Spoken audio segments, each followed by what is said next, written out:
రీతూ చౌదరికి మీకు ఎందుకు గ్యాప్ వచ్చిందండి? రీతు చౌదరికి నాకు ఏసీబీ ఇష్యూ దగ్గర నుంచి గొడవలు స్టార్ట్ అయినాయండి. ఏసీబీ వాళ్ళు రీతుకు చాలా లేనిపోయినవన్నీ చెప్పారు, లేనిపోయినవన్నీ క్రియేట్ చేశారు. ఆ అమ్మాయికి లేనిపోని అసలు ఏమంటే ఒక విషయం చెప్తానండి.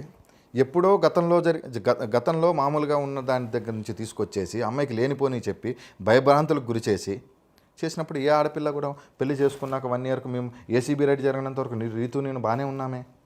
ఏసీబీ రైడ్ జరిగిన రోజు నుంచే రీతుకు నాకు గొడవలు స్టార్ట్ అయినాయి. శ్రీకాంత్ వెళ్ళిపోతాడు, జైలుకి వెళ్ళిపోతాడు, పర్మనెంట్గా రాడు అని బెదిరించి భయప్రాంతులకు గురి చేశారు రీతుని.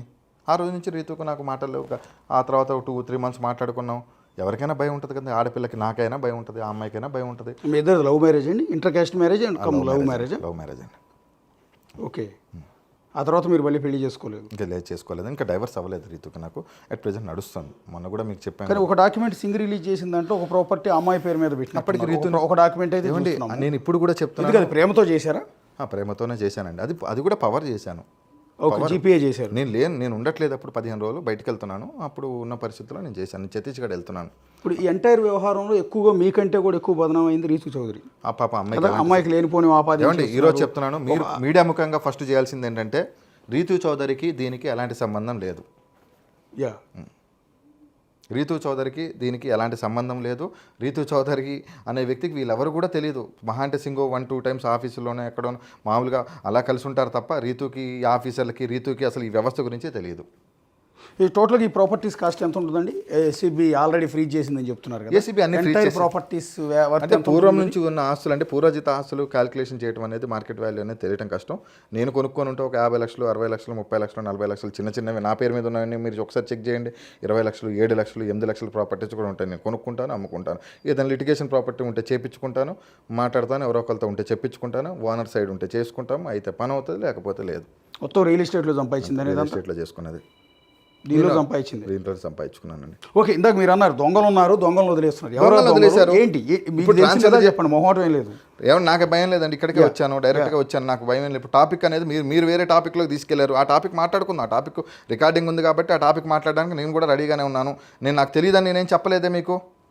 నాకు తెలియదని నేను చెప్పాను. అతను అమ్మాయిలు పిచ్చోడని మాతో చాలాసార్లు చెప్పాడు అతను. అది ఆయన అడగండి పిలిపించినప్పుడు. ఆయన అంటే ఇక్కడ ఒక డీజీపీగా పనిచేసిన వ్యక్తి, అప్పట్లో ఏసీబీ డీజీగా పనిచేసిన వ్యక్తికి సంబంధించిన అల్లుడితో మీకున్న పరిచయాలు ఉన్నాయండి. ఒక చోట ఏమన్నా జరిగితే పోయి పోలీసులకు చెప్పుకుంటారండి. అక్కడ కూడా జరగట్లేదంటే డీజీపీ దగ్గరికి పోయి ఫిర్యాదు చేసుకుంటున్నాను. అలాంటి డీజీపీ అల్లుడే ఇలాంటి తప్పుడు పనులు చేస్తున్నప్పుడు, అతన్ని అలాంటి వ్యక్తితో మీరు కలిసి ఉన్నప్పుడు ఆటోమేటిక్గా లోకం మిమ్మల్ని తప్పట్టేది. లోకం తప్పంటదంటే అండి, అప్పుడున్న పరిస్థితుల్లో నా ఆల్రెడీ ఏసీబీ మొత్తం ఫ్రీజ్ చేసేసింది. నేను ఎంతసేపు నేనేమనుకుంటాను, నా ఆస్తులు అన్ఫ్రీజ్ అవ్వాలి, నేనేదో బయటపడాలి, నేనేదో కష్టపడి సంపాదించుకున్నాను, నా బాధలు, నాకు ఇబ్బందులు, ఈ కేసులు ఇవన్నీ నాకెందుకని ఏ మనిషి నా ప్లేస్లో మీరున్నా అదే ఆలోచిస్తారండి. నా ప్లేస్లో మీరున్నా అదే ఆలోచిస్తారు. నా ఇబ్బందులు నన్ను ఎంత ఇబ్బందులు గురి చేశారో నాకు తెలుసండి. ఓకే. ఇప్పటివరకు మీ ఆస్తులన్నీ ఏసీబీ సీజ్ 2 ఉంటే 2 ఎప్పుడు మొన్న 50 లక్షలు ఇప్పుడు కావాలంటే 25 లక్షలు ఇప్పుడు అప్పు తీసుకున్నా మార్ట్గేజ్. సో అల్టిమేట్గా మీరు ఏం చెప్పాలనుకుంటున్నారండి? బేసిక్గా మిమ్మల్ని ముంచింది ఎవరు, మిమ్మల్ని బలిపశువు చేస్తున్నది ఎవరు, మీ జీవితంతో ఆటలాడుకున్నది ఎవరు? ఇప్పుడు ఒక దశలో మీ మీద అలిగేషన్స్ చేస్తున్నప్పుడు మీరు ఒక కోణంలో నిందితుడు, రెండో కోణంలో బాధితుడు కూడా. 2 యాంగిల్స్ కనపడుతున్నాయి ఇక్కడ. నష్టపోయారు. నేను మాట్లాడిన దాని ప్రకారం నేను నిందితుని అనుకుంటున్నారా, మీరు బాధితుని అనుకుంటున్నారా? రెండూ కనిపిస్తున్నాయి. అంటే నేనేమంటానంటే ఇన్ని ఆస్తులు మీ పేరు మీద ఎందుకు ఉన్నాయి అనేది. ఏమీ లేకపోతే ఇప్పుడు నా పేరు అశోక్ కుమార్ అండి, పలానా బిగ్ టీవీ రిపోర్టర్ అశోక్ మీద లెటర్ రాయలేదు. ఒక్క నిమిషం, మీరు నా ఆస్తుల గురించి మీకు చెప్తా ఇవ్వండి, దాన్ని క్లారిఫై చేద్దామని నేను ఇవాళ వచ్చాను. సార్ ఇప్పుడు మీరు పొద్దు నుంచి ఒకటి రాస్తున్నారు, ఏమని రాస్తున్నారు? పాన్ కార్డు లేకుండా రిజిస్ట్రేషన్ చేశారు. పాన్ కార్డ్ అనేది ఆధార్ కార్డుకి లింక్ ఉంది. ఈరోజు ఆధార్ కార్డు నెంబర్ ఉంటే పాన్ కార్డు ఎక్కర్లేదు. మన ఏదైనా ఇన్కమ్ ట్యాక్స్ సంబంధించిన ఏదైనా ఉంటే పాన్ కార్డుకు సంబంధించింది ఆధార్ కార్డు లింకే పాన్ కార్డు. నా ఆధార్కి పాన్ కార్డు ఆల్రెడీ ఫ్రీడ్ అయి ఉంది. నాకు ఆల్రెడీ మేము ఇన్కమ్ ట్యాక్స్ పే చేస్తున్నాను. లాస్ట్ 2 ఇయర్స్ నుంచి ఏసీబీ ఫ్రీ చేసింది కాబట్టి నేను ఇన్కమ్ ట్యాక్స్ ఫైల్ చేయలేదు లాస్ట్ 2 ఇయర్స్. అంతకుముందు మేము దాదాపు 15 సంవత్సరాల నుంచి ఇన్కమ్ ట్యాక్స్ పే చేశాము. కావాలంటే మీరు ఐటీకి మీరు ఒక లెటర్ రాసి నాకు సంబంధించిన ఇన్కమ్ ట్యాక్స్ రిటర్న్స్, మా నాన్నగారి రిటర్న్స్ అన్నీ కూడా మీరు తెప్పించుకోండి. తెప్పించుకున్నాక ఒకవేళ నా తప్పు రైట్ అనేది మీరు డిసైడ్ చేయండి. ఓకే. పొద్దు నుంచి నేనేదో పాన్ కార్డు లేకుండా చేశాను. ఒకరోజు పార్టీషన్ డాక్యుమెంట్ అనేది జరుగుతుంది. అంటే పార్టీషన్ అనేది ఒక 4 వ్యక్తుల మధ్య 3 వ్యక్తుల మధ్య డాక్యుమెంట్ జరుగుతుంది. ఆ తర్వాత రిజిస్ట్రేషన్ అనేది ఖచ్చితంగా వాళ్ళు అమ్మన్నప్పుడు కొన్నప్పుడు మనం జరుగుతుంది. ఇప్పుడు మీరు చెప్పింది ఇది ఏంటి? 25 లక్షల రూపాయలు చీమకుర్తి కామేశ్వరమ్మ అంటే మా బామ్మగారు మా నాన్నగారికి ఇచ్చిన పార్టీషన్. మా నాన్నగారు దగ్గర నుంచి ఇప్పుడు నేను దొంగతనం చేసేవాడిని, దొరతనం చేసే అంటే నా కుటుంబ సభ్యులను పెట్టుకోను కదండి. మీరు అన్నట్టు చెప్పండి. ఓకే. నేను నిజంగా తప్పుడు పని చేసేవాడిని అయితే, నేను తప్పుడు పని చేసామంటే నా కుటుంబ సభ్యుల పేరు పెట్టుకుంటానా, ఎవరైనా పేరు పెట్టుకుంటానా? మీరు చెప్పండి. మీరు ఒకసారి ఆలోచించి, మీరే ఉన్నారు సార్, మీరైతే ఏం చేస్తారు? చీమకుర్తి కామేశ్వర్ అంటే మా నాన్నగారు వాళ్ళ అమ్మ, మా నాన్నగారు వాళ్ళ అమ్మ దగ్గర నుంచి మా నాన్నగారికి వచ్చింది, మా నాన్నగారి దగ్గర నుంచి నాకు వచ్చింది, నా దగ్గర నుంచి రీతుకి నేను పవర్ ఇచ్చా ఆ రోజు. ఆ డాక్యుమెంట్. ఓకే. ఇగో ఈ డాక్యుమెంట్ ఒకటి. ఓకే. ఇది agreement of GPA. This is not a sale deed. Okay. ఇది agreement of sale deed. Only నేను అమ్ముకోవడానికి మాత్రమే పనిచేస్తే తప్ప దేనికి పనిచేయదు. ఇది 5.5% ట్యాక్స్ కట్టుకున్నాము. ఇది 50 లక్షల రూపాయలు సంబంధించిన ప్రాపర్టీ. ఇది మేము కొనుక్కున్నాం. ఇప్పటికీ అది ఇబ్బందిలోనే ఉంది. మీరు ఒకసారి మీరు చెక్ చేసుకోండి. ఓకే. ఈ కిషోర్ కుమార్ దగ్గర ఓకే. ఇది కిషోర్ కుమార్ అనే వ్యక్తికి సంబంధించిన ప్రాపర్టీ. ఇది మా నాన్నగారు కొనుక్కున్నారు. సింగ్ గారి బినామీ కిషోర్ కుమార్.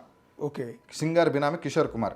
సింగ్ నాకు పరిచయస్తుడు కాబట్టి నాకు ఆ రోజు నాకు ఏదైనా అపార్ట్మెంట్ కావాలంటే దీనికి కాగితాలు లేవు, కాగితాలు పోయినాయి శ్రీకాంత్, నువ్వు రిజిస్ట్రేషన్ చేసుకుంటా అంటే, సార్ నాకు రిజిస్ట్రేషన్ చేయండి, ఒక 10 లక్షల రూపాయలు తక్కువకి ఇస్తా అంటే నేను కొనుక్కుంటున్నానని చెప్పి మా నాన్నగారు బ్యాంక్ అకౌంట్ నుంచి కావాలంటే ఆర్టీజీఎస్ నెంబర్లు కూడా డాక్యుమెంట్లో మెన్షన్ చేసి ఉంటాయి, ఒకసారి చెక్ చేయండి. ధనలక్ష్మి బ్యాంకులో కూడా లోన్ ఉంది, ఆ లోన్ కూడా ఫ్రీ చేశారు. ఈ డాక్యుమెంట్. ఓకే.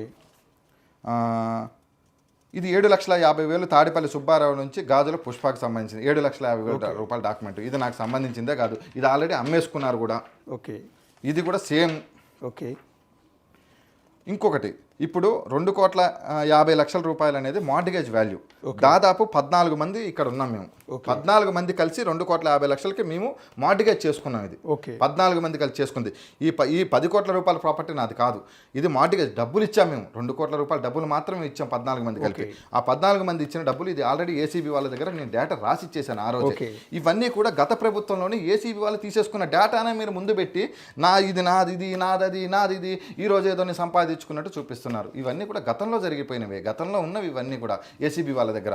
ఇదే ఒకటి మీకు చెప్పాల్సింది ఏంటంటే, సబ్ రిజిస్టార్గా తలబడిపోయిన కొమ్ములు తిరిగిన వ్యక్తి సింగ్ అనే వ్యక్తి. సో సింగ్ అనే వ్యక్తి ఇక్కడ పవిత్రుడని ఎవరో కూడా చెప్పట్లేదు. సింగ్ మీద అనేక అలిగేషన్స్ ఉన్నాయి. సింగ్ మీద బెజవాడ మొత్తం అతను చేసే కార్యాలు.